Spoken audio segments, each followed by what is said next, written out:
Greetings and salutations, brownies. Welcome to another episode of Just Jazz Vlogs. Now, before we get into the content, instead of telling you guys to click, comment, and subscribe at the end of the video, we're going to do that at the beginning of the video. So if you like my channel, you like the content, you like excuse me, what I talk about, give this video a thumbs up, comment below and let me know things you like about this topic, and subscribe to the channel. For those of you who are new here, I am giving away a $200 Amazon gift card once we reach 10,000 subscribers. I'm trying to get there by the end of the month, so when this happens, one of you lucky winners will be getting that gift card.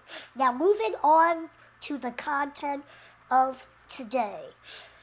As you all know, or you don't know, new to the channel, I am disabled. You see me here in my fancy power chair. The reason why I'm in my chair is because I have dwarfism. I have something called achondroplasia, which means my limbs do not grow past a certain height. I am 2 feet 10 inches tall, 32 inches, or 81 point something centimeters for anybody else in the world that uses the metric system but us. And there have been a few issues that have happened to me over the course of the last 24 hours, and I wanted to share with you guys the experiences that I've had.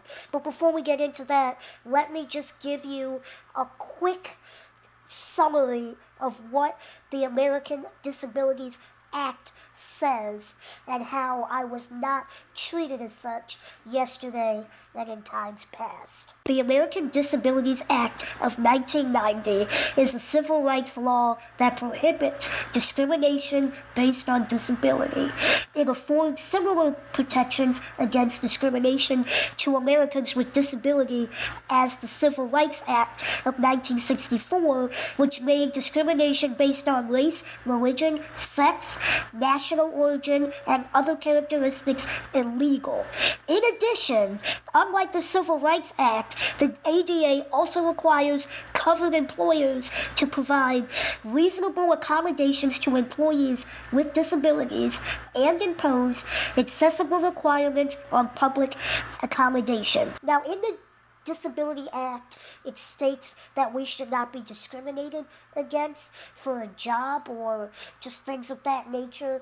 Though I'm not looking for a job, I was still discriminated against. It wasn't really discrimination, it was just somebody being stupid and ignorant. So yesterday, I got out of my chair because I can walk, so not far, not for long, but I can walk. I get out of my chair and I walk the length of this hallway in my office to get some exercise. I see somebody, that's an acquaintance, come up to me and said, "Whoa, I didn't know you can walk, and you're really short."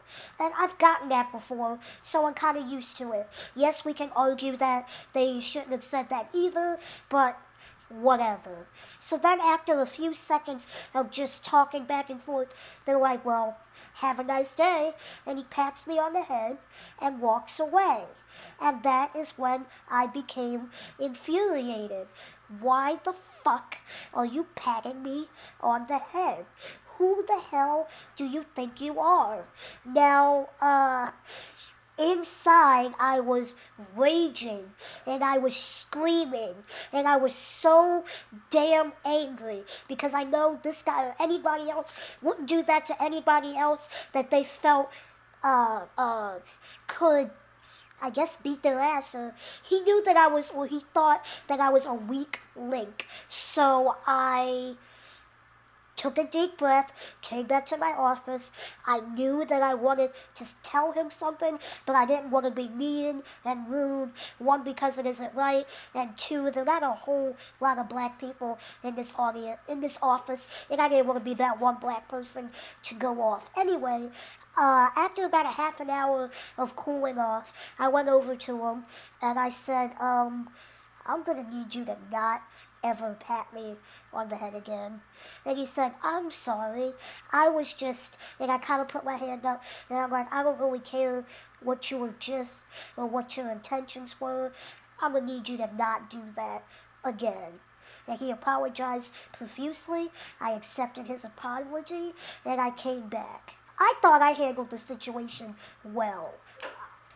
I'm also proud of myself because I stood up for myself. And I know you're probably thinking, you stood up for yourself. Good for you. But I don't stand up for myself as often as I could and as often as I should.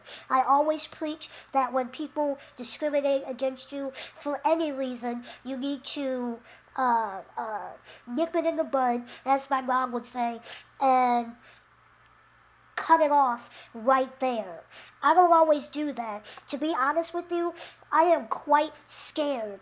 I don't know why. I think it's stupid. It's not how I was raised. I was always raised that if something's bothering you, you need to confront the situation.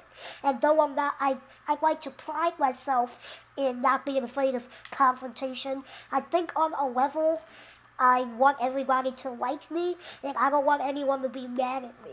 Even though that guy gives two shits about me, and the same for him, but I just don't, I think that sometimes I just don't want people to be mad at me, whether I know them well or not. Another incident happened, this was many, many years ago. I was in a McDonald's with a friend, and this old lady came up to me, and she kept staring at me, and I finally asked her what she was looking at. She said nothing, and I said, excuse me? And she says, it's just I didn't know that people like you got out.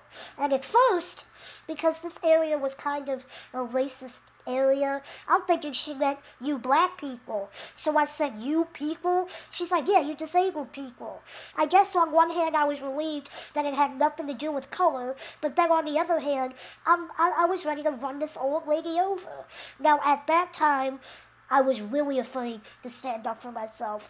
But my friend was with me, and she did everything for me. She cursed that lady out, up and down and sideways, and it was just amazing. So with all this said, it goes to show that even though the American Disability Act came out 28, yeah, 28, 1990, wait, I'm bad at math. 1990 to 2000 is 20, wait, we're going to get this. 1990 to 2000 is 10. 2000 to 2010 is 20. Yeah, I was right. 28 years. I was never good at math, guys. This has been out for 20 years, but still, there's discrimination, and there's ignorance, and there's just sheer stupidity in certain people when it comes to people with disabilities. So I am here to tell you, number one, a lot of people with disabilities are capable of doing a lot. Number two, we do not sit in our basements and drool all day, despite what you may or may not think. And number three, if you have a question, just come up and ask. There's a way to do it. You don't have to be a jerk about it. We understand. You're curious. You may have never seen somebody that looks different from you, and you have questions. And I think you should ask. I'll give you an example. Yesterday, I came out of my office to get some fresh air, and I saw this guy. He had the same wheelchair as me, and when I went past him, I noticed he had no arms. And as somebody with a disability, I was taken aback, because I don't see that every day. He had no arms, and he was driving his chair, like, with his toe. And I'm like, that's really cool. And I went up to him, talked to him for a few seconds, and it was great, because I myself was ignorant in that moment. It's not that I didn't know it couldn't be done. I was just surprised. It's not every day you see somebody driving their power chair with their toe. But, yeah. All I'm saying is, if you're curious, I get it, because even with me, with other people with disabilities, I don't always get it either. So I think it's important to ask, be respectful, and see what you can learn from each situation. And with that said, thank you guys so much for watching. I hope you liked this video. I will not be uploading tomorrow because looking through my analytics, I see that not a lot of people watch my Friday uploads. So we'll probably keep it between Monday Monday and Thursday. Also, I have been inspired so much by being disrespected yesterday, and I know you guys liked my docu-series on transportation in my area, that I will be doing an entire docu-series starting next week on disability, the history of disability, sorry I'm scratching, I have a mosquito bite, and everything in between, so be on the lookout for that. Have a fantastic day, have a great weekend, and stay blessed. Goodbye.